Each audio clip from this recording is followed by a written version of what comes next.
The giant golem devastates the slums, destroying everything in its path as people run for their lives. Zenas arrives to see the golem up close, accompanied by Carmela. She remarks that it's highly suspicious for an ancient weapon like that to be roaming the streets of a poor district, and they both wonder how it got there in the first place. At that moment, the three gang leaders appear, and Zenas is relieved to see they're unharmed. The girls say they weren't hurt, but their subordinates suffered serious injuries due to the monster's attack. They ask Zenas what that giant creature is, as they've never seen anything like it before, and he explains that it's an artificial life form created through magical technology believed to be extinct. LV adds that one of her orcs reported the golem came from deep within the slums, and Zenas suspects the underground guild is behind it. He decides that their top priority is tending to the wounded, and asks the three girls to gather everyone in one place. He swears that whoever is responsible will pay dearly. However, the man behind the attack watches the golem's performance from a distance. The assassin named Guy is responsible. He took the job after Aston came to him seeking revenge, and he didn't charge much, as he was more interested in Aston's motives than his money. When Guy discovered that Aston only wanted to vent his frustration on Zenas and everyone around him, he simply laughed but agreed to the deal, since it satisfied his twisted nature.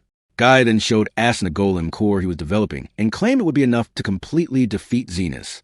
At this moment, Guy watches the golem as it destroys the slums and considers it destructive enough, though not as fast as he would like. He starts wondering how Zenas will react when those close to him begin dying one by one. But Zenas won't let that happen. While the three demi-human gangs gather the wounded, he uses a powerful long-range healing spell, instantly curing everyone. He then starts treating minor injuries, though he's annoyed the whole time because he's not sure he'll get paid for healing hundreds of people. On top of that, Lily is still at home. Guy observes everything from his vantage point and is impressed by Zenas' healing abilities. Still, he knows it won't solve anything as long as the golem remains active, and is curious to see how Zenas will try to defeat it. Soon after, Zenas finishes treating all the injured and can finally relax. He looks at the golem, which is still rampaging, and wonders if it will leave once it gets tired. Carmela replies that it's impossible. Golems don't stop until they fulfill their command. She believes this golem's command is to destroy the slums or something similar. Zenas puts a hand to his forehead, frustrated. Carmela then says that it should be impossible to create a golem in modern times. The high-purity magic stones used to make a golem core only exist in the southernmost continent, once Demon Lord territory, and most of them have already been used up.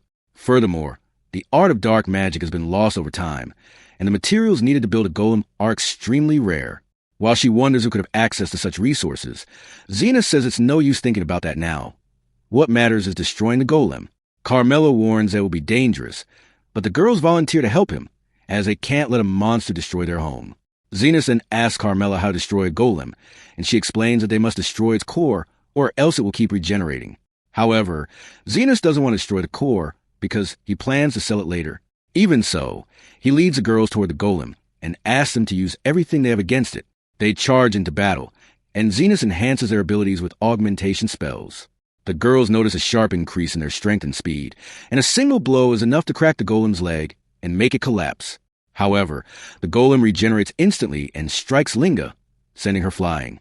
Fortunately, Zenas is there to help and heals her wounds in real time, making her feel as though she wasn't hurt at all. For Zenas, though it's not easy, as he hasn't been in a real fight in months. Still, he starts regaining his rhythm as the battle continues. He tries to keep a minimal distance from the girls, so his magic can keep affecting them, switching between defensive and healing spells as needed. Meanwhile, the girls continue attacking the golem, and Zenas notices it takes a moment to regenerate. He orders them to break both its legs, which they manage to do, causing the golem to fall. But they realize too late that a girl in the area wasn't evacuated in time, and the golem is about to fall right on top of her. Zenas panics because he can't see the girl clearly enough to cast a defensive spell, so he rushes to protect her.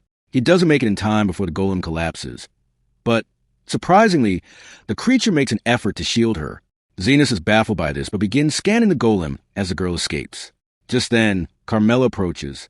She says the golem is behaving strangely, and Zenas replies that it's not entirely artificial. He explains that the golem's core is located in the left half of its chest, and that it's not just a magic stone, it's also something that paralyzes it. Guy watches everything from a distance and smirks to himself as he sees Zenas unraveling his trick. He had only imperfect magic stones to work with, and the best way to make a golem core was to combine them with a human. However, golems made that way are hard to control. Still, Guy believed that since Aston was an emotional fool full of resentment, it wouldn't be too hard to manipulate him. He made the redhead believe the stone was necessary for his revenge, and then fuse him with it to create the golem core. Now, he wanted to see if Zenas could kill an old friend to save the slums. But Zenas plans to resolve the fight with Ian personally. He asks the girls to step back, saying only he can handle the situation now, and they obey. Carmela also withdraws as the sun is about to rise, leaving Zenas alone with the golem. He's certain Aston is inside. He remarks that it's unbelievable a selfish bastard like Aston saved a child. But then he recalls that the reason Aston became obsessed with money was because his sister had died of an illness, and he hadn't had the money to save her. Zenas wonders if the girl reminded him of his sister, and thinks Aston still has a shred of humanity left. But it's too late for that now. He creates a blade from mana and charges the golem, cutting off both its arms with precision. When the golem roars, Zenas strikes again, slicing open its chest with all his strength and exposing Aston, who is trapped inside. Zenas tells him this is the end and cuts him without hesitation. Guy is quite surprised to see that. He hadn't expected Zenas to be so ruthless. But he also understands. Maybe Zenas just wanted to take revenge for all the pain he had endured. Guy turns to leave disappointed, but then notices something strange. Zenas isn't just cutting Aston. He's also healing him at the same time. He's destroying the parts of Aston's body fused with a magic stone, and then instantly regenerating them, turning them back into a normal human form. It's incredibly exhausting, but Zenas keeps going. Guy is left speechless. He can't believe Zenas still has so much energy and precision, even after healing hundreds of people. He can't process how someone that skilled could even exist, and begins to reconsider his strategy. Meanwhile, Zenas tells Aston that the world would probably be better off if he died there, but he can't let that happen. Someone has to pay for the damage done to the slums, and for his healing services through the night. So he's keeping Aston alive to extract money from him and his accomplice. The other reason is that Aston had done two great favors for him in the past. The first was taking him off the streets, and the second was giving him a gold coin as payment, which helped him free Lily, and that decision changed his life. Zenas adds that the most important reason is that he's a healer, and he can't let anyone die under his watch. With that, he slams his blade into the magic stone in Aston's heart with all his strength, shattering it. Soon, Aston is completely free from the magic stone. Kneeling, he admits that Zenas is so exceptional it's almost nauseating. He saw him defending the demi-human girls earlier, and now realizes he'd been doing the same for their group too.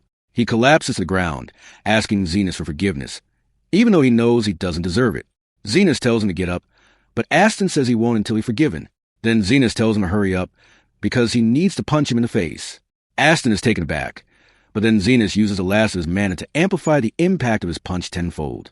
Aston tries to back away, but Zenas grins wickedly, saying that another reason he didn't let him die earlier was because he hadn't had the chance to punch in the face yet.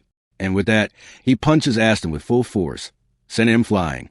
A few minutes later, Aston regains consciousness and finds Krish beside him. He asks where Zenas is, and she replies that she met him on the way and he explained everything. She says it's a miracle no one was hurt in the incident, and that Aston owes Zenas for the rest of his life.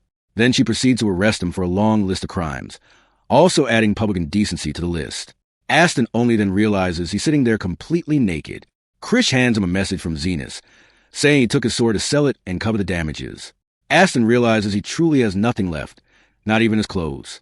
However, Zenas did leave him a parting gift, a single gold coin, the same kind of payment Aston once gave him.